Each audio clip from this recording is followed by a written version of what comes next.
Hi guys, here we are. We are back with the people of Sparks, and we have read a bit of chapter 10. Turin was showing Lena his treasures that Casper has brought back, those extinct treasures. And here's what he was showing her. Turin pointed to the first thing, which was shaped like a T and made of scratched silver metal. An airplane, Turin said. It carried people through the air. Oh, come on, said Lena. It's not even a foot long. Real airplanes did, Turin said. This is just a model of a real airplane. He pointed to the next one. A tank, he said. It runs over people and crushes them. Well, what's the point of that? Lena asked. Turin sighed at Lena's stupidity. It's for fighting enemies, he said. The next thing looked like a short, chubby bike. Motorcycle, said Turin. It goes really fast. Then came a battered silver tube. Flashlight. You push this button and the light comes out. Show me, Lena said. That doesn't work, said Turin. I told you, all of these things are extinct. The next thing was a black rectangle with rows of small colored buttons. Remote, said Turin. What's it for? It makes things happen when you press the buttons. What kind of things? I don't know, just like things. It's very technical. The last thing was different from all the rest.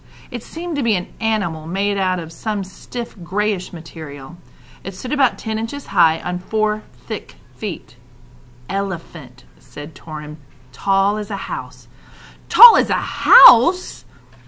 Lena tried to imagine it. You mean, if I stood next to one, I'd only come up to here? And she pointed at the creature's knee.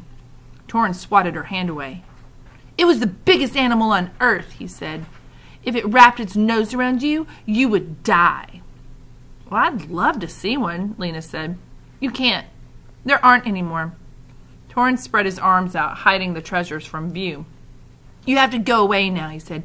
You only get one look. So Lena went out to the courtyard and picked a few green grapes, which turned out to be much too hard and sour to eat.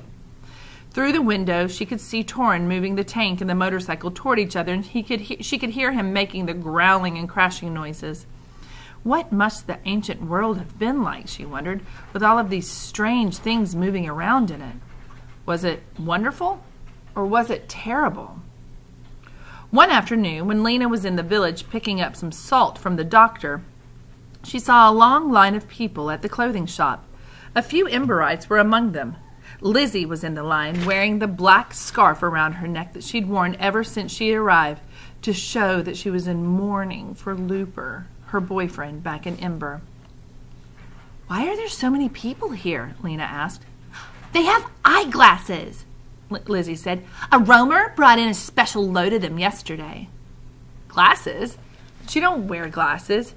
Oh, but these are like dark glasses, Lizzy said.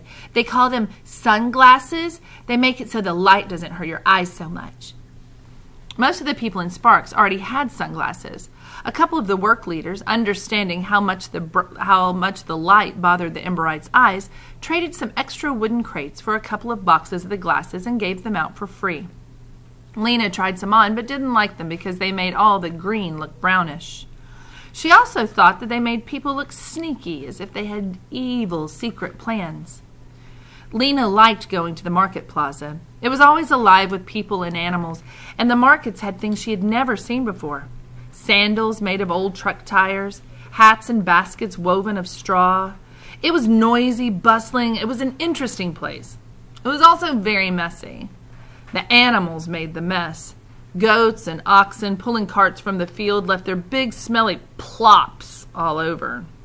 Gross. Those got cleaned up eventually. Eventually someone came and scraped them into buckets and took them away. But often this didn't happen until halfway through the morning, and people had to step carefully until they could and breathe in that powerful smell. This gave Lena a really good idea. She would do a favor for the marketplace, she decided. Everyone would appreciate it. So the next morning, just at dawn, she rode her bike down to the plaza with a big bucket hanging from the handlebars. She scooped up a load of the cow plops and the goat plops and dumped them in the river. Back and forth from the plaza and to the river she went, scraping up one smelly, squashy load after another. And when she was just about to dump the last load, one of the shopkeepers arrived. She smiled at him, expecting some sort of words of approval, but instead his face twisted in rage. "What are you doing?" he shouted. He started running toward her. "Dumping that good stuff in the river?" He seemed unable to believe his eyes. "What is the matter with you?" Good stuff, thought Lena. What was he talking about? He snatched the bucket out of your hand. "Oh, you people!" And he stopped. He pressed his lips together and closed his eyes for a minute. "All right," he said in a tight voice. "I suppose you don't know. This stuff is precious. You do not throw it in the river." Lena took a step backwards. She felt as if she'd been slapped. "Oh," she said, "well then what do you do with it?" "It goes out into the fields," he said. "It goes into the rotting pile, and when it's ready, they dig it into the ground. It's fertilizer. Guess you've never heard of it." "No," said Lena. "I didn't know. I'm so sorry. I was just trying to be helpful." "You know what?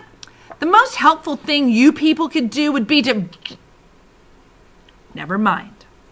Never mind." He gave Lena a last disgusted look and walked away, leaving her with a half-filled bucket that she didn't know what to do with. She carried it out of the village and up the road, and when no one was around, she dumped its contents at the edge of the field. It wasn't only Lena who got into this kind of trouble. As time went on, she heard about other people doing or saying the wrong thing and irritating the people of Sparks. Sometimes it was because they seemed stupid. People from Ember were frightened by chickens and never had seen a cloud and didn't know the meaning of ordinary words like storm and forest and cat and lemon. They knew nothing about history. They'd never even heard of other countries. They didn't know that the earth was round like a ball. To the villagers, they seemed unbelievably dumb. On the other hand, they sometimes acted a bit superior, boasting of the things that they'd had in their underground city. The villagers didn't like hearing that in Ember people had electric lights and flush toilets and hot and cold running water. Once, when Lister Monk, who had been the pipework supervisor, was telling a Sparks man about the generator, the man called him a liar. When Lister protested that he was telling the truth and implied that Sparks was a rather backward place compared to Ember, the man hit him. It took 5 people to break up that fight. Worst of all was the ravenous hunger of the Emberites. The village families were pleased that these strangers were so impressed by their fruits and vegetables, but they were also worried. Their leaders had told them the newcomers were to be fed and that all the households were being supplied with extra food for the purpose. But the people of Ember never seemed to get full. They cleaned every last crumb off of their plates and asked for seconds and finished those off and then sat there still looking hungry. The villagers resented it. Lena sometimes overheard them talking in the markets.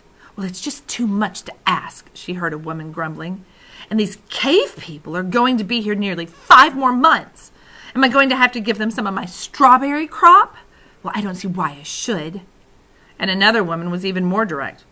"Well, I wish they would just get out," she said. "It's hard enough to feed your own family, much less a bunch of strangers." Lena wasn't used to feeling unwanted. She didn't like it. There were plenty of things about this place that she didn't like. The dust that coated her feet and legs, for instance, turning them a yellowish brown. The tiny bugs that bit her and made red, itchy spots on her arms. The way the sun burned the back of her neck. This place wasn't so perfect, she wanted to tell those crabby villagers. In Ember, for instance, they didn't have so many mean, snotty people as they did here. Lena sometimes rode down to the Pioneer Hotel to see Dune.